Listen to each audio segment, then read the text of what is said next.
Good morning student. I am Vandana Sharma from GCS school. आज हम class 4th में chapter number 13 Andher Nagari part की आगे की रीडिंग आपको कराएंगे।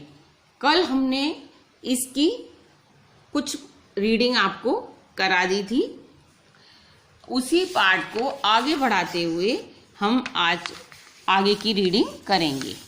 हमने आपको यहाँ तक रीडिंग करा दी थी, क्यों रे कसाई तूने ऐसी मशक क्यों बनाई। अब उसी पार्ट को आगे बढ़ाते हुए हम आगे की रीडिंग करेंगे। तो सभी बच्चे अपनी अपनी बुक का पेज नंबर 69 खोलेंगे।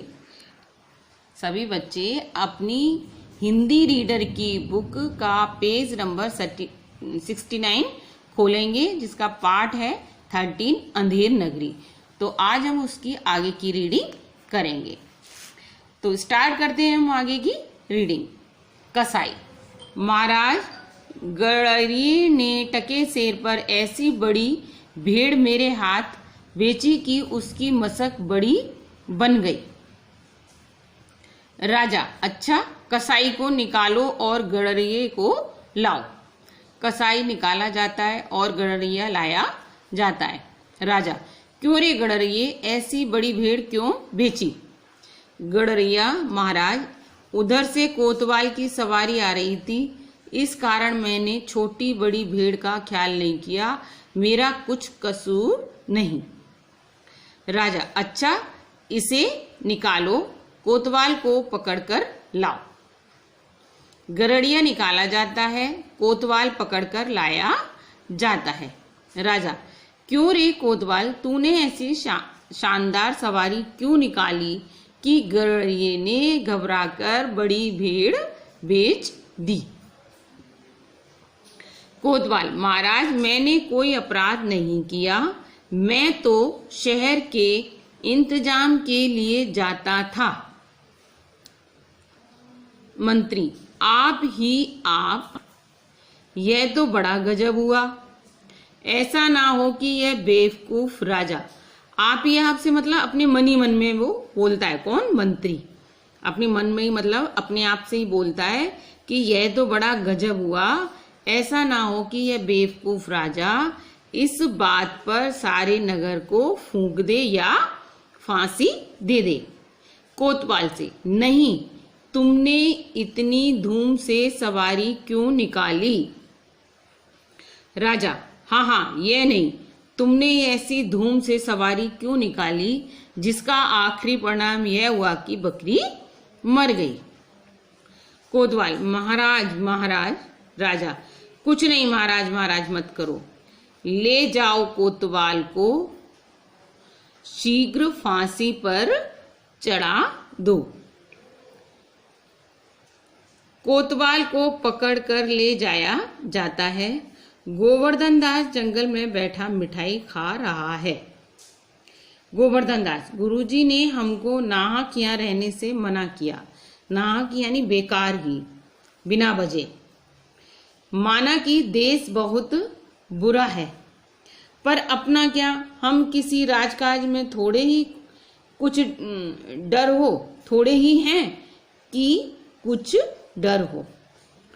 4 सिपाही चारों ओर से आकर उसे पकड़ लेते हैं। पहला सिपाही, चल वे चल, मिठाई खाकर खूब मोटा हो गया है, अब मजा मिलेगा, आज मजा मिलेगा। गोवर्धन दास घबरा कर, हैं, ये आफत कहाँ से आई। अरे भाई, मैंने तुम्हारा क्या बिगाड़ा है जो मुझे पकड़ते हो।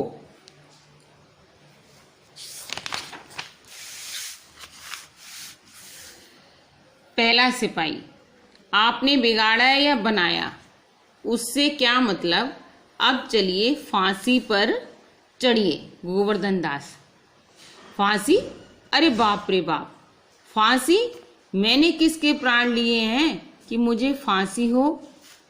दूसरा सिपाही, आप बड़े मोटे हो गए हैं, इसलिए फांसी लगेगी। गोवर्धन, मोटा होने पर फांसी, यह कहाँ का न्याय है। अरे साधुओं से हंसी नहीं की जाती। पहला सिपाही, जब सूली पर चढ़ जाओगे तब मालूम होगा कि फांसी है या हंसी। सीधी तरह चलते हो या घसीट कर ले चलें। गोवर्धन दास, अरे बाबा, क्यों बेकसूर के प्राण लेते हो? भगवान के यहाँ क्या जवाब दोगे? पहला सिपाही, भगवान को जवाब देगा राजा, हमें उससे क्या मतलब। गोवर्धन दास, तब भी बाबा क्या बात है कि एक साधु आदमी को नाहक ही फांसी पर चढ़ाना चाहते हो। पहला सिपाही, बात यह है कि कल कोतवाल को फांसी का हुक्म हुआ था। जब फांसी देने को उसे ले गए तो फांसी का फंदा बड़ा निकला। क्योंकि कोतवाल साहब दुबले हैं, हम लोगों ने महाराज से अर्ज की। इस पर हुक्म हुआ कि मोटा आदमी पकड़कर फांसी दे दो, क्योंकि बकरी मारने के अपराध में किसी न किसी को सजा होनी जरूरी है, नहीं तो सच्चा न्याय ना होगा। गोवर्धन दास, दुहाई परमेश्वर की यानी वो भगवान से की तरफ इशारा करके कहता है कि दुहाई परमेश्वर की, ईश्वर की। अरे मैं नाहक मारा जाता हूँ, अरे यहाँ बड़ा ही अंधेर है।